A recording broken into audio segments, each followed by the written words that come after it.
Hi, this is Grandma Lori. Today's story is Sneaky Pete Falls for Snow. I'm gonna take a little break before winter hits, Sneaky Pete said to his brother Reggie. My friends in the mountains have been asking me to visit, so I'd better go before the snow comes. I'll keep the home fires burning, said Reggie. And make sure you clean up after yourself, Sneaky Pete said as he headed out the door. To get to the mountains, Sneaky Pete caught a ride on a bus, headed that way.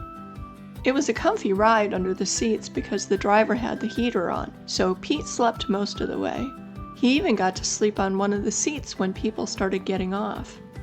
When he arrived at his destination, Pete was surprised to see a ton of snow. Wait! He had checked the weather in the mountains just before he left, and it didn't say anything about snow. Before he stepped out of the bus, Pete made sure he had his winter coat on. "Oh look!" cried Pete as he got out of the bus. "It's ice! I can ice skate all the way to my friend's house." Next thing Pete knew, he was lying on the ice, face down. He had slipped. "Boy, that's gonna leave a mark," Pete said to himself, getting up off the ice. Of course, the ice was slippery, so Pete found himself back down on the ice several times before he reached the edge. "Well, this is not a good start to a visit," said Pete. "What happened?" It was Pete's friend Saul. "Oh, I fell a few times getting to this side of the pond," said Pete, reaching to hug his friend. "It's so good to see you." "And it's good to see you too," Saul said. Saul looked at Sneaky Pete and said, "Let's get you inside before you freeze to death. You're a warm weather squirrel, not a snow squirrel." Both squirrels laughed as they made their way to Saul's house. Saul let Pete warm himself in front of a roaring fire in the fireplace while he went to make some hot chocolate.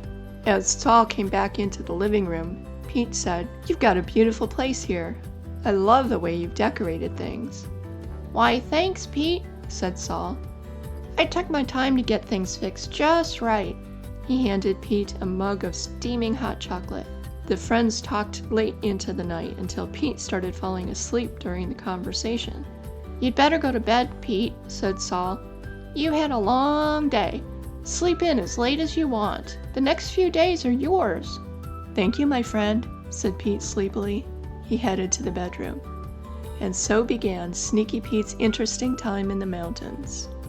This has been Grandma Lori. Thank you so much for joining me. I hope you enjoyed the story. Make sure to subscribe, comment, and share. That way more people can hear our stories. Thank you.